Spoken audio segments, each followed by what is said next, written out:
I've been driving the same route for nearly a decade, through the rusty veins of rural Arizona, where every mile of cracked asphalt feels blistered by the sun.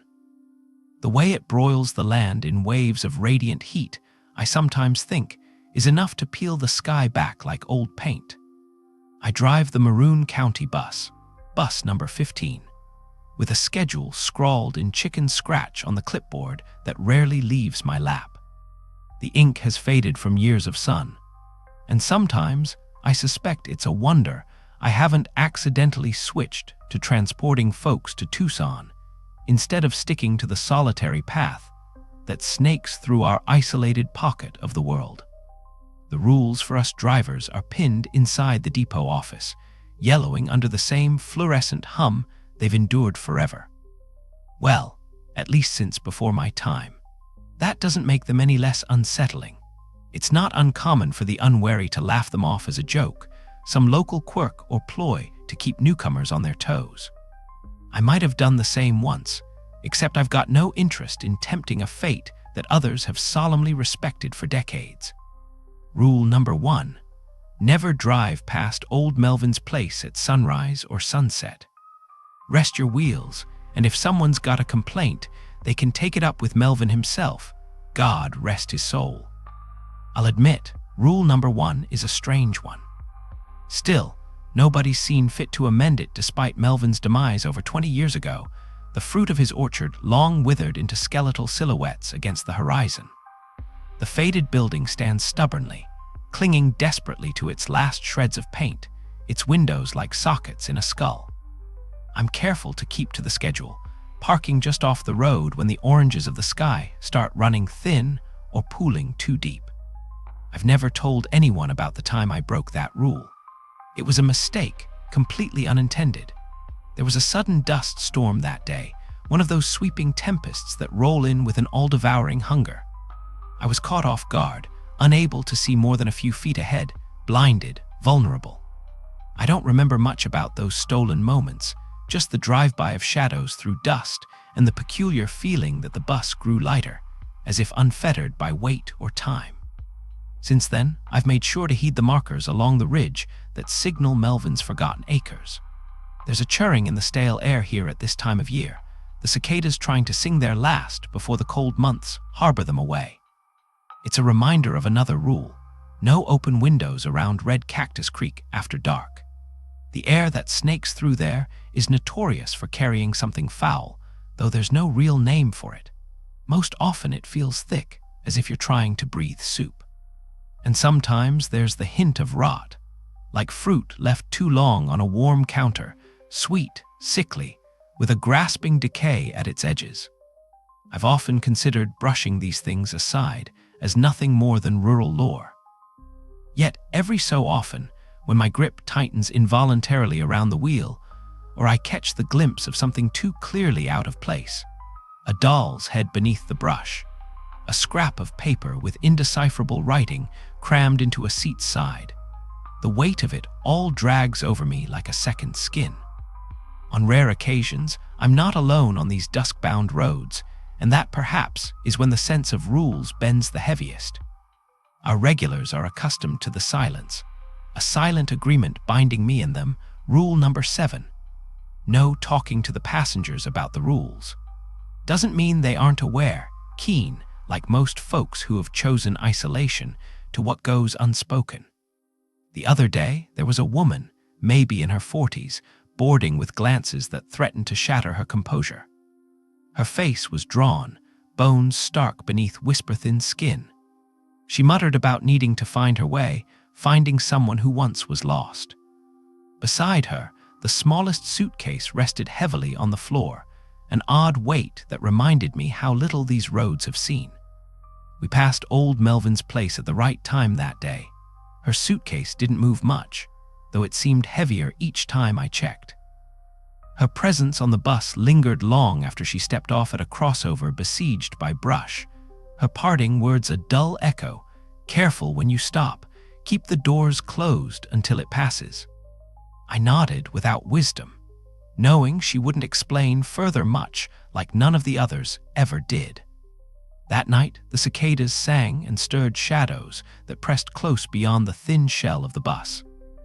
As the horizon devoured the last of the sun, there was a shifting paradigm felt only in the pit of one's gut that something, somewhere along these isolating stretches, had irrevocably changed. The bus clattered along with a growing unease, wheels clinging to the fractured road under a canopy of ringing night. The cicadas' song grew unyielding, a throbbing pulse that seemed to synchronize with something imperceptible and vast beyond the press of desert night. In the dim light of the dashboard, I fumbled for the thermos of bitter coffee, forcing myself to swallow the anxious clench building low in my chest. But the feeling, a crackling at the edge of perception that something had tipped in the balance out here on these remote roads, refused to dissipate. Rounding a curve, headlights swept across the familiar stone marker outlining Red Cactus Creek. I eased off the gas, wary of the second rule, safeguards. The night air carried an oppressive weight, a promise of dread lingering beyond the glass. As it ramped up, howling just below the driver's window, the cicadas' chorus grew erratic, bursting in and out of sync, as if tossed by an unseen gust. The bus juddered and stopped as I pulled into the shoulder, the engine ticking into a comforting, if brief, silence. A somber ritual repeated time and again with stilted reverence. Just wait it out until the unseen wisp of fear has drifted on. But tonight, silence folded tightly in layers of buzzing dark, and someplace out of view, I could feel the rules writhing, shifting unwritten mandates seeking to address the unknown variable introduced into their equation earlier that day. As I sat there, a sharp rap on the door startled the breath from my lungs. My eyes snapped to the source. There, standing against the tickling shadows, was a figure not unfamiliar. The woman from earlier, solitary and spectral amidst the desert hush. Her outline wavered in the pallid glow, frail against the dark, carrying her small suitcase like a word unspoken. She gestured, urging to board, though we both knew in this isolated quiet the risks defied the rules. But in the dim flicker of old-fashioned courtesy and leftover sentiment, I found my hand moving to the handle, the door wheezing reluctantly open, just wide enough for her to slip inside. The bus groaned, the air shifting perceptibly around her, like the pressure before a gathering storm. She settled into the closest seat, tapping the suitcase twice before resting her gaze on the road ahead. "You shouldn't have done that," she murmured, though not unkindly. Her voice barely breached the blanket of the bus's interior, yet her words bore the gravity of a crossing acknowledged but not retracted. In her eyes, half lit by the muted gleam of green instrument lights, was a deep well of knowing that might once have been misfortune and might now be something else.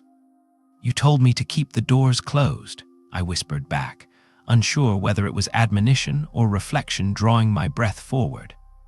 Still, something else had shifted with her arrival, a fulcrum of tension eased by the presence of witness, however cryptic. She nodded, leaning her head back as if her thin facade of strength was giving way, as though she were allowing herself to trust in a moment stolen from time. "I did. Sometimes rules. They sag under weight that doesn't belong, like sagging shelves." Ahead, Red Cactus Creek filtered through the gnarled brambles, its polluted scent faint amidst the unbroken night, teasing at what strains of unwelcome lingered. The bus rattled softly, each sound purposeful, carrying threads of the intangible across its aging frame like whispers shaken loose from time. I waited in that patch of near darkness, neither of us speaking, until finally the cicadas raged one last frenzy and then collapsed into an all-consuming quiet. Only the sands shifted outside, patches of the unseen gathering their claims. "Keep them closed for now," she stated, voice imbued with an urgency I felt compelled to heed. I moved to tug the door firmly shut, the seal of its latch echoing soft as breath held tight. Outside, the desert waited, an unseen expanse breathing slow, contented breaths as though the night were its reward. The bus resumed its journey, engine a relentless hum against the land's cruel embrace. Somewhere in that endless black, the cicadas might stir, but now was far from then, and silence had weighed enough to measure time anew. I returned us to the narrow path of pale headlights on the road, the traces of something fallen lingering heavily between our shifting markers. And as we moved on, she watched the window with the haunted solemnity of someone let twice trodden into new echoes, a delicate counterfeit of solace painted upon her features. The suitcase remained unyielding at her feet, silent and suspect, a compact cipher of stories withheld beneath the veneer of its modest trappings. We drove, collecting the long miles behind us, drift and dusk silent as curling smoke. Hidden somewhere amidst shadows bleeding from desert's edge, the rules lay warped in contemplation, exerting presence to pull certainty as tongues draw breath, the landscape to which we were now inevitably and ruthlessly bound. The curtain of night pulled close, cloaking our progress in its meticulous embrace. We drove in silence defined by all we'd left unspoken, the dark closing in tight as the confines of the bus. Her presence, unbidden but not unwelcome, filled the space between us, a partnership of travelers bound by discretion in the face of the unfathomable. Chill creeping in through the sealed windows bit sharp, despite the lingering desert heat. One of the things these trips never prepared you for, how the cold could snake through the warmth and settle in your bones like an unwanted memory. Her eyes, fixed beyond the glass, followed the land's contours, dusk washed and indistinct, a wet canvas darkened by imagined storms. For a moment, I found myself tracing the line where her gaze met the horizon, seeking familiarity in that eternal exteriority. A glint. A whisper more felt than heard. I couldn't be sure, but the vastness beyond felt different tonight, tautened against the inevitability of collapse. All things measured by a fragile axis cradled within this vehicle of memory and premonition. Red Cactus Creek felt myth colored by trembling dusk, and perhaps more, a distortion reshaping stillness into anticipation. She shifted as if catching my thoughts. They'd floated between us, buoyed by the kind of shared awareness bound not by recognition, but by necessity. Her voice broke into its own rhythm, a cadence settled somewhere between solemn and forthright. Once you cross, there's no going back the way you came. Every road carries its own weight. Some roads just bear it differently. I nodded, understanding the implications in ways unspoken, and having learned the terrain enough to respect when not to question. Something in the way, the roads seemed to construct and deconstruct familiarity at will, reshaping paths traversed time and again into disquieting novelties to maintain testaments of old.